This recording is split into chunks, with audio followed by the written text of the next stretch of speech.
Ikalabing-anim na kabanata. Inilagay nila ang kahon ng Diyos sa loob ng toldang itinayo ni David para rito. Pagkatapos, nag-alay sila sa Panginoon ng mga handog na sinusunog at mga handog para sa mabuting relasyon. Pagkatapos nilang maghandog ni David, binasbasan niya ang mga tao sa pangalan ng Panginoon. Binigyan niya ng tinapay, karne at pasas ang bawat isang Israelita, lalaki man o babae. Pumili si David ng mga Levita na maglilingkod sa harap ng kahon ng Panginoon para manalangin, magpasalamat at magpuri sa Panginoon, ang Diyos ng Israel. Si Asaph ang nanguna sa kanila, at siya ang nagpapatunog ng mga pumpyang.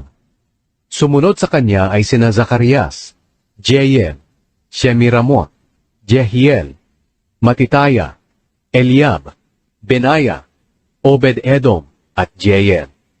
Sila ang mga tagatugtog ng lira at alpa. Ang mga pari na sina Benaya at Jahaziel ang palaging nagpapatunog ng mga trumpeta sa harapan ng kahon ng kasunduan ng Diyos. Ang awit ng pasasalamat ni David.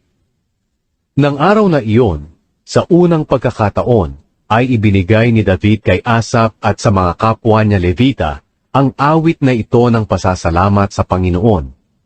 Pasalamatan niyo ang Panginoon. Sambahin niyo siya.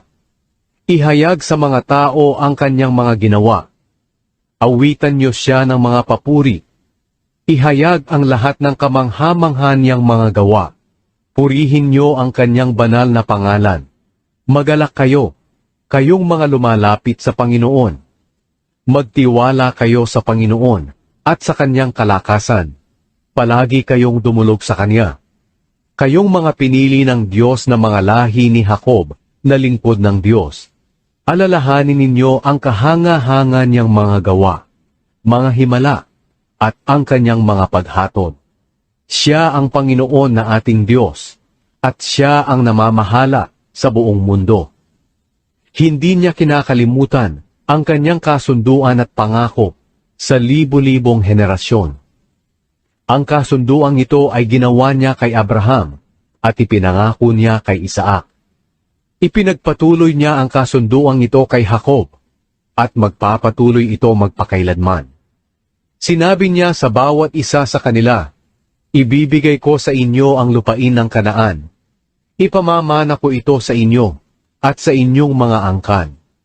Noon iilan pa lang ang mga mamamayan ng Diyos, at mga dayuhan pa lang sila sa lupain ng Kanaan.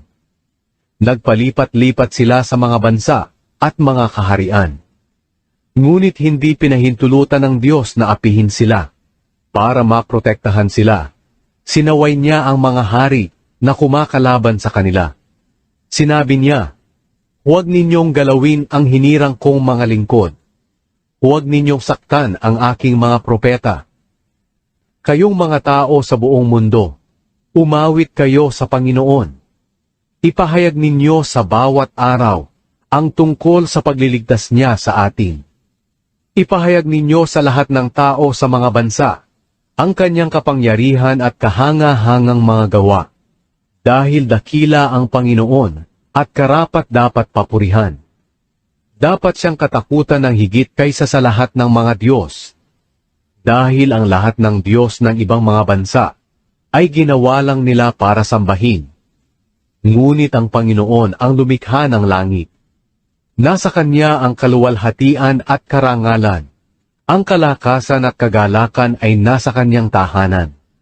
Purihin ninyo ang Panginoon, kayong lahat ng tao sa mundo. Purihin ninyo ang Kanyang kaluwalhatian at kapangyarihan. Ibigay ninyo sa Panginoon ang mga papuring nararapat sa Kanya. Magdala kayo ng mga handog at pumunta sa Kanyang presensya.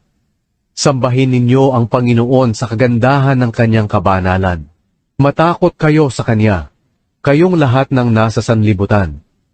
Matatag niyang itinayo ang mundo, at hindi ito mauuga. Magalak ang buong kalangitan at mundo. Ipahayag sa mga bansa, naghahari ang Panginoon. Magalak din ang mga karagatan, bukirin, at ang lahat ng nasa kanila. at ang mga puno sa gubat ay aawit sa tuwa sa presensya ng Panginoon. Dahil darating siya upang hatulan ang mga tao sa mundo. Magpasalamat kayo sa Panginoon, dahil siya'y mabuti.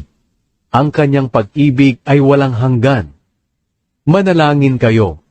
Iligtas niyo kami, O Diyos na aming tagapagligtas. Palayain niyo po kami sa mga bansa, at muli kaming tipunin sa aming lupain, upang makapagpasalamat at makapagbigay kami ng papuri sa inyong kabanalan. Purihin ang Panginoon, ang Diyos ng Israel magpakailanman. At ang lahat ay magsabing, Amen. Purihin ninyo ang Panginoon. Ipinagkatiwala ni David kay Asaph at sa kapwa nito Levita ang palaging paglilingkod sa harap ng kahon ng kasunduan ng Panginoon, ayon sa kailangang gawin sa bawat araw. Kabilang sa grupong ito ay si Obed-Edom na anak ni Jedutun, si Hosa, at ang 68 pang Levita na mga gwardya ng tolda. Ipinagkatiwala ni David sa pari na si Zadok at sa kanyang mga kapwa-pari ang tolda ng Panginoon doon sa mataas na lugar sa Gibeon. Sila ang palaging nag-aalay ng mga handog na sinusunog sa altar, araw at gabi, ayon sa lahat ng nakasulat sa kautusan ng Panginoon na ibinigay niya sa Israel.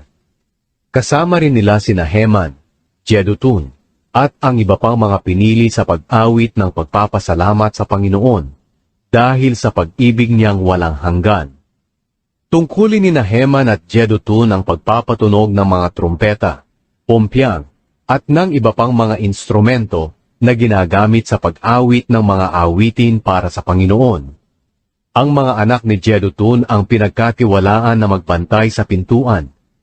Pagkatapos, umuwi ang lahat sa mga bahay nila, at si David ay umuwi rin para basbasan ang kanyang pamilya.